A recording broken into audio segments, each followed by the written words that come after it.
बंदर को इंग्लिश में क्या बोलते हैं? चलो तो मैं आज आपको मंकी और कैट की कहानी सुनाती हूँ।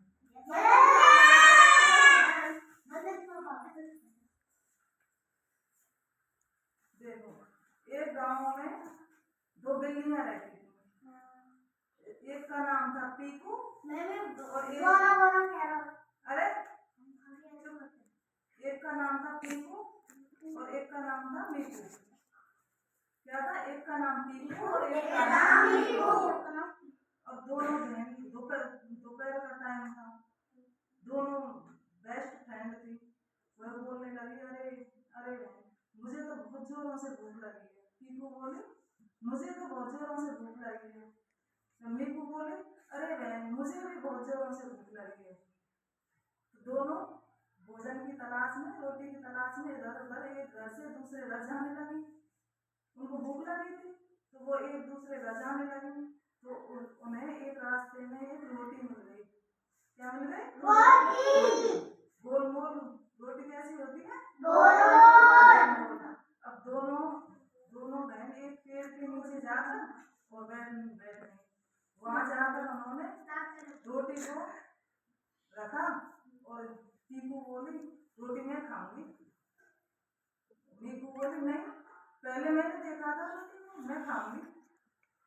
तो अरे देखा तो मैं आई थी, मैं खाऊंगी। तो दोनों जोर जोर से झगड़ने लगी। और बिल्लियां कैसे कर रही थी?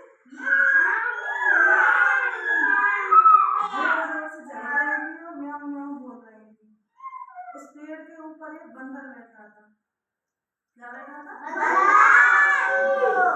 तो उस बंदर को भूख लगी थी। बंदर ने बोला, अरे मेरा तो काम बन गया। बंदर नीचे उतरा। अरे बिल्लियों, बंदर नीचे उतर गया, पेड़ से नीचे आया। अरे बिल्लियों, आप क्यों झगड़ रही हो, क्यों लड़ रही हो? जब मीकू बोले, अरे बंदर भैया,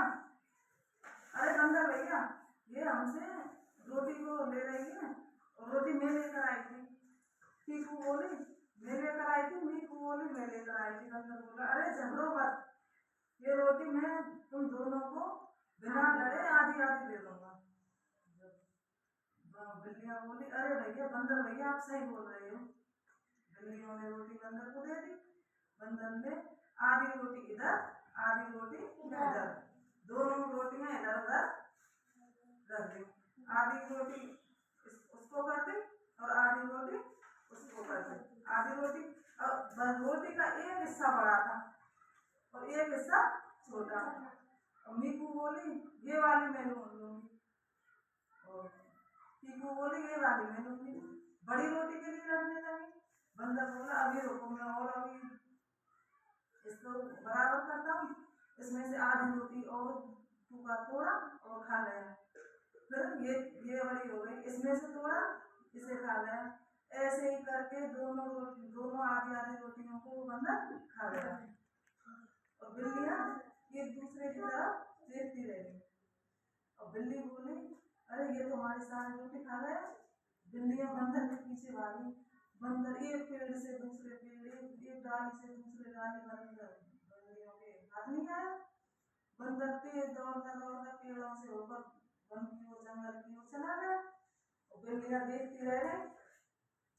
तो हमें इस कहानी से क्या शिक्षा मिलती है? इस कहानी से हमें ये शिक्षा मिलती है कि हमें मिल बांट कर खाना चाहिए और कभी नहीं लड़ना चाहिए।